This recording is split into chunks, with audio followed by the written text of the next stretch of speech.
আজ জাতীয় প্রেস ক্লাবের সামনে সচিবালয়ে অগ্নিকাণ্ডের ঘটনা পরিকল্পিত দাবি করে এর প্রতিবাদে বিক্ষোভ মিছিল করেছেন সিটি ও পৌর কাউন্সিল অ্যাসোসিয়েশন। আওয়ামী দোসরদের দ্রুত বিচারের দাবি জানিয়ে প্রতিবাদ সভায় বক্তারা বলেন, তাদের বিরুদ্ধে আমরা জনমত তৈরি করে আমরা নিজেরা তাদের বিচার করব ইনশাআল্লাহ। আমরা শেখ হাসিনাকে এই বাংলাদেশ থেকে হটিয়েছি, কিন্তু তার প্রেতাত্মাগুলো আমাদের এই বাংলাদেশে রয়ে গেছে।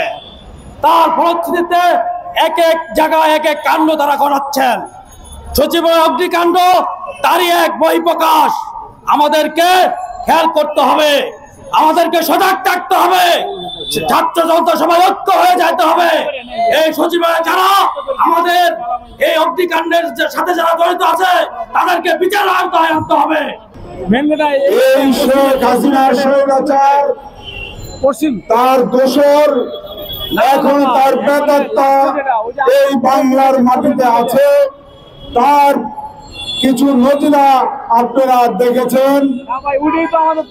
দুদিন পর পর এই বাংলার মাটিকে অশান্ত করার জন্য তারা উঠে পড়ে লেগেছে।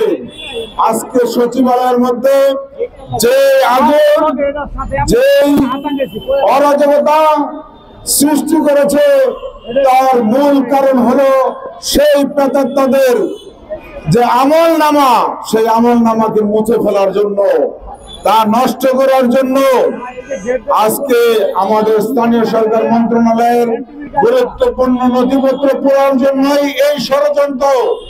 এই ষড়যন্ত্রকে আমরা রুখে দাঁড়াবো। বাংলার জনগণ, বৈষম্য বিরোধী ছাত্র জনতা এই আন্দোলন করে তাদেরকে শাস্তি দিয়ে তারপরে আমরা ঘরে ফিরবো। আমেনা ইসলাম, নিউজ ডেস্ক, আজকের সংবাদ।